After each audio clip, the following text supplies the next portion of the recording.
আপনারা কম বেশি এই জবা গাছটাকে দেখেছেন, প্রচুর ফুল হয়, কিন্তু যেটা সমস্যা হলো ইদানিংকাল এই মিলিবাগের আক্রমণ হয়েছে।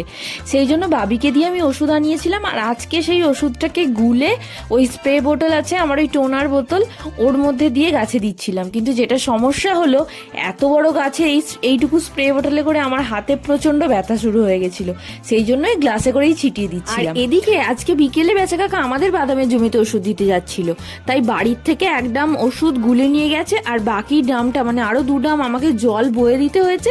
বেচা কাকা ওষুধ গুলেছে।